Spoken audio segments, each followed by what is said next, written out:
দেশে আগুন লাগাইয়া আলেমদের জ্বালায়া পালাইয়া সাইরা গেলে ঢাকা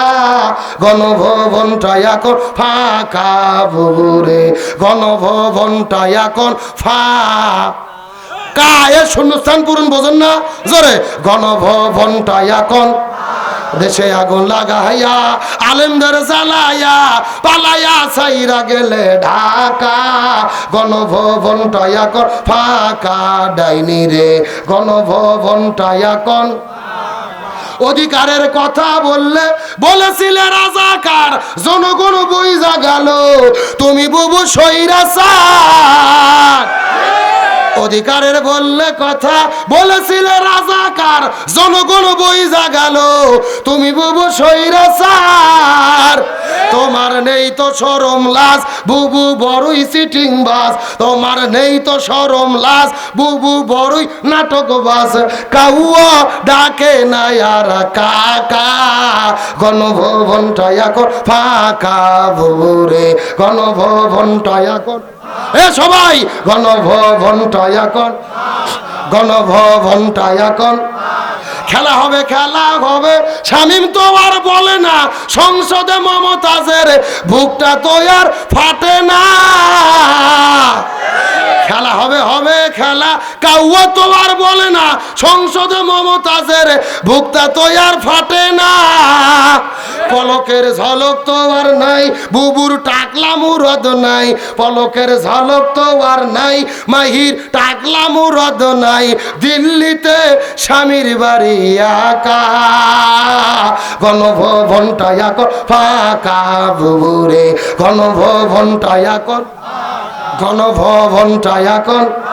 মিথ্যা মামলায় ফাঁসি দিলে সোনার মানুষগুলোরে কত বড় ডাইনি সেজে মায়া নাই তার অন্তরে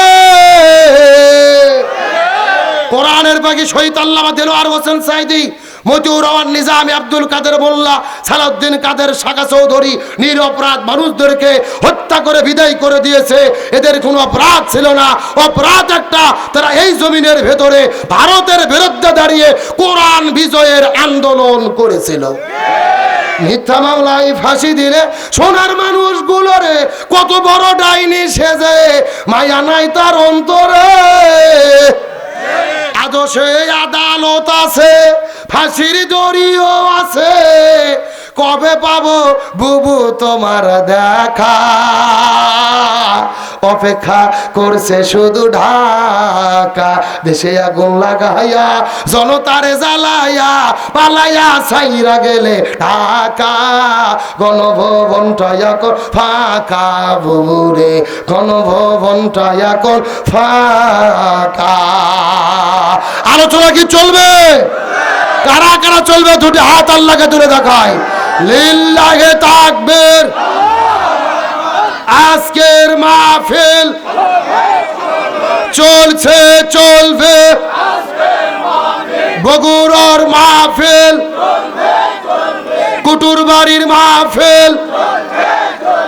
কতক্ষণ চলবে সারা রাত কেন এটাকে হুজুর মারা বাস নাকি আবার মারা সারা রাত নয় আলোচনা যেহেতু শুরু করেছে আর 30 মিনিট সময় কি দেওয়া যাবে তাহলে যে দুইজন উঠলে আর কারা কে রে কে ভাই কে রে একটু টিস্যু নেই স্যার একটু টিস্যু দে একটু টিস্যু বক্স নিয়ে আসো মঞ্চে একটা টিস্যু বক্স নাই এটা কিসের মঞ্চ আলোচনা কি চলবে